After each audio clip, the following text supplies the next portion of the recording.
Man, every time I hear that song, the NBA on NBC, it gives me chills. You know that because they always had Hannah Storm in the office talking about she broadcasting live from Prudential Center. Then you hear Marv Albert he doing the games. Reggie Miller from deep, yes, man, that is classic music. Anyways, I know some of you guys looking like, hey, why Tate Wiz got the headband on? It went hand in hand with the theme music, the Allen Iverson days when they was playing on NBA, NBC, the Jermaine O'Neal, Rasheed Wallace, Bonzi Wells, even C. Webb wore a headband. But anyways, let's kick the actual factual, man. Let's get back to talking about the two games that came on last night, which were the Boston Celtics and Atlanta Hawks. The Atlanta Hawks came out there hitting all cylinders. All cylinders. To hold your opponent to only 7 points in the first quarter is key. Is very key. 24-7. Boston, at the end of the first quarter, Boston already had their heads down already. Like, man, what did we get ourselves into? Like, they couldn't believe it. Like, you gotta keep grinding. But when a team like the Atlanta Hawks is hitting, they're a tough team to beat. And like I said on my last segment, they the Spurs of the East almost. You know what I'm saying? On that type of level because everybody on their team can play defense from the starters all the way down to the bench guys. Um, and they give you valuable minutes. And a lot of their guys hit key shots in key moments. And just speaking of the Boston Celtics, I know there's no Avery Bradley. First and foremost, have a speedy recovery, Avery Bradley. Need you back out there. You fun to watch, man. Just just pray to God that nothing too serious. I know you'll pull through, man. That's what most fighters do. Um, First and foremost, let's talk about Jay Crowder. Played 34 minutes. Yeah, you might see me. I'm looking down. I'm in disbelief. Like, played 34 minutes, Jay. 1 for 9 from the field. 0 for 4 from downtown. 34 minutes? And you only had one basket?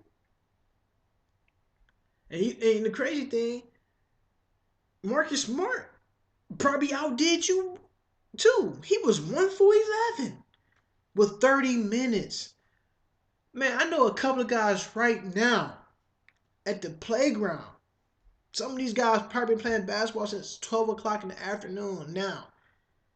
And would have went out there and put a Celtics jersey on and will at least get you 8 points.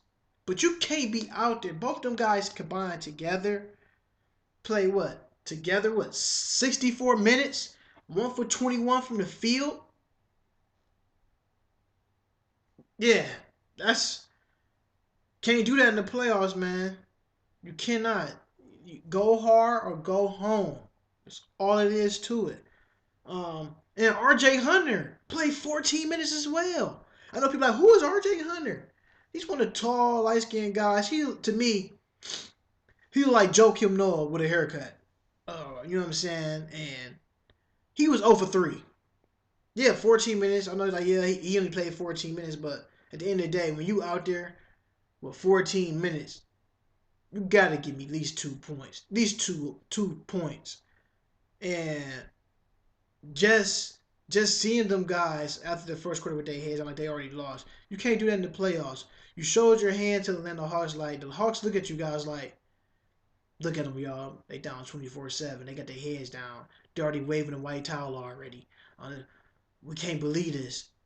Man, what we gonna do? You gotta keep fighting and fighting. When you down like that, you can't beg to the ref for calls. The ref's not gonna give you no calls, man. Especially if you're not playing and producing the other end. The teams who always get the calls are the teams that always play the most aggressive every time they go to the hole or do anything. When you're not playing that aggressive, you're not gonna get no calls, especially if you ask for. You could exit out the window, you're not getting anything. And we're gonna switch back. We're gonna talk about the Hawks, what they did. Kyle Korver found his mojo from downtown. He was 5 from 7 from 3-point line with 15 points. Well, with 15, wait, 17 points. My correction. Yes, 17 points. He was 5 from 7 from downtown with 17 points. Al Horford had 17 points, 5 rebounds, 5 blocks, which is huge. And Paul Millsap had 4. I was just sitting back laughing because they was like, at that time, Matumbo had 15 blocks by himself. And they was like, oh, Orlando Hawks just tied franchise his record with 15 blocks for Matumbo. No, no, no, no. Matumbo did it by himself as an individual. So it to me that doesn't count that they tied the record with the franchise. That doesn't count. They had individual blocks. I see somebody else did 15 blocks on their team like an Al Horford or a Paul Millsap. But when your team collectively done it together, you guys didn't break no record. You guys had your own individual stats. I can see if somebody else came in the game for you guys and literally had 15 blocks. Then that's a you tied the record. You didn't tie the record. Yeah, you tied. Like, how do you tie the record if one person did it by himself individually and the other everybody else did together as a unit? That doesn't count. So anyway, not taking nothing away from the Hawks. They did what they had to do to get the W. Like I said before, going back, I call them the Spurs of the East. They got guys that would get up on you, in your face, and play tenacious defense. Um, they still, for some reason, I think the Hawks are still lacking that one go-to flat-out scorer. That's what they need because they, and sometimes in critical moments of the game, they can a little bit lose that edge, that fight in that bite. With no fight and bite, you be stuck out there. Um, like I said before in our last segment, I'm I'm picking the Hawks to sweep them. I'm predicting Game 3. I'm looking at Jeff T to come out with 22 points, 5 rebounds, 7 assists, and key 3 huge steals. And trust me, I watch him a lot to know what he's going to do. If he come out with that very being aggressive, it's going to be a long night for Isaiah Thomas. All right, let's switch to the Spurs and the Memphis Grizzlies. The Memphis Grizzlies, no Mike Conley, no Marcus Saul, no Mario Chalmers because he ruptured his Achilles. I think that team had something going on when they made that Mario Chalmers trade. But all them guys that got injured in that team, we already know if they had the tank, Mike Conley, and Rio, it would be a whole totally different story. They still probably would get swept, but the way the scores is looking, it's not good at all. Like you got a 39-year-old Vince Carter out there. He's not playing like Vince Sanity no more. He's playing like old Sanity. That's one of my favorite guys, but he can't do the same things that he can. Lance Stevenson, train wreck, uh, trying to do too much dribbling instead of just dribble and kick. He want to dribble, dribble, dribble, dribble, dribble, dribble, dribble, dribble, then go to the hole and want to get fouled and cry for a foul. Can't do that playing against the Spurs. As we know, they got the deployed defensive player of the year on their team, Kawhi Leonard, aka the Claw. Um, I look at it. Tony Allen was the high man on their team with 12 points, and the final score was like 98-68. It was terrible. And Tim Duncan played 34 minutes. He was 0 for 1 from the field with 3 points. And people are like, he's 0 for 1 from the field with 3 points. Free throws. um, I know he's like one of the people like he should retire about 2-3 seasons ago. When you got young guys on your team and you could buy time, he's buying father time right now. And me personally, I think he's going to retire at the end of the season, championship or not, just because the acquisitions they made with the LaMarcus Aldridge, could fill in that Tim Duncan spot, with the Kawhi Leonard, who could fill in the Ginobili spot. Then you have Patty Mills coming in for Tony Parker, which was huge too. Um, He played his butt off last night, as in Patty Mills. He had 16 points off the bench. That's huge. That is definitely huge. Kevin Martin was a huge pickup for the Spurs. Huge pickup. I know he shoot weird, but it's almost automatic, man. He had 10 points off the bench. I know that they had Andre Miller, and people like Andre Miller, the oldest guy in the league at 40 years old. He's teaching Patty Mills to be an NBA veteran point guard.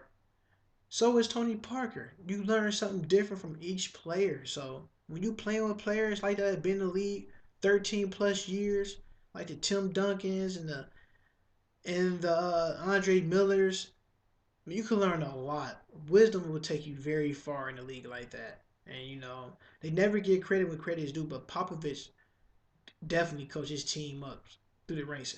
And me and my guys, we sit and talk about it all the time, man. Shout out to my dude Tony, man. We talk about it all the time. Popovich pick up players that people doesn't want on their teams no more. The Cavs don't want Danny Green? Come on, Danny Green. Patty Mills got cut from the Spurs and he brought it back. Like their offense, what they do is in their GM and office management and player development is so awesome. It make you sit back and wonder like, what if we would have kept this player? What if I would have kept this player? What if like these guys come through the rankings from other teams and he takes them on? Like people thinking, oh, Kawhi Leonard got drafted to the Spurs. No, Kawhi Leonard got drafted to the Pacers. Pacers made a trade for George Hill. That's how that whole ordeal went down. Like the guys are awesome, man. Like he has a knack for talent. They see stuff that other teams don't see. Just a little work, hard work, and dedication is all you gotta tell the NBA players. You just can't come to the league and just shoot them down. Like you gotta let them know, like you want to be part of this brotherhood. You gotta do what it takes. Hard work, dedication. You gotta do what the next man is not gonna do. If that man is shooting 50 free throws, you better shoot 100. If that man is shooting 300 shots after practice, you gotta come back and shoot 500. That's what makes you a great player. That's what makes you stay in the league for so long. I know a lot of people like, I can't believe he's still in the league. Oh, he's a bum. I can give him 20. There is no regular guys really out there gonna give a real, true NBA veteran 20 points because most veterans already had the knowledge. You just playing off raw talent. He know where his shot said. Yeah, of course, you know where your shot said. He gonna play you to your weakness. But the Spurs, I'm picking the Spurs to come out the West just because that's like one of my picks. Not disrespecting the Warriors. It's just something about the Spurs. It's like they do it like every other year or the year after that. It's like it's their time. Like this is what they do. Spurs basketball. Um, so tonight it's going to be one of those nights. First and foremost, their game three. I'm picking the Spurs to squash them again. The Grizzlies, because the Grizzlies right now ain't playing like the Memphis Grizzlies. They're like some panda bears. Panda. They're playing some panda bears right now. Don't want to be touched. Leave me alone. Sit in the corner type panda bears. Um, the Spurs is playing more of a Grizzly basketball. They playing with that bite and that fight and that might. I'm picking the Spurs to win game three. I'm looking for the Spurs to beat them 117 to 87. That's my prediction. And other games come on tonight, as in the Cavs play Pistons, Hornets, Heat, uh, and Portland and the Clippers come on tonight. So I think the Pistons gave the Cavs the best shot. So I'm looking for the Cavs to come up, probably beat these guys by 25 tonight at the Q. LeBron gonna have an awesome game. LeBron gonna have a triple double.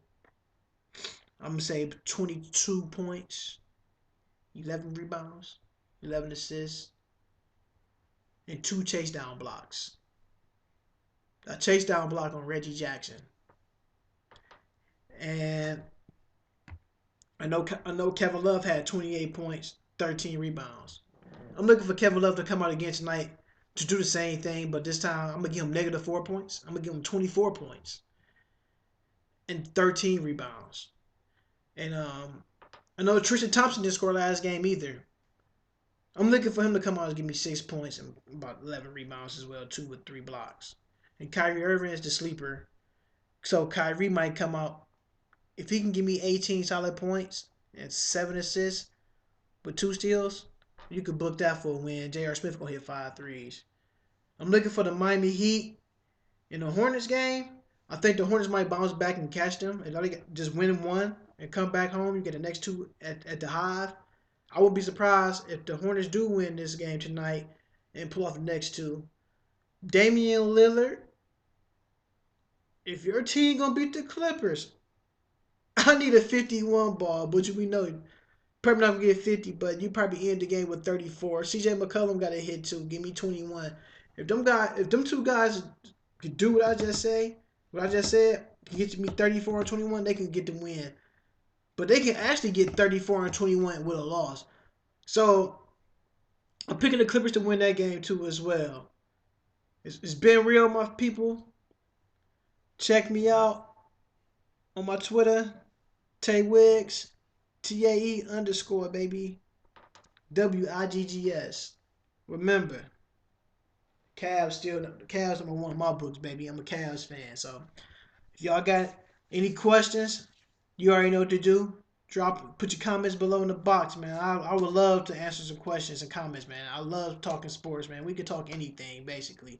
Hey, man, y'all be safe out there, man. One.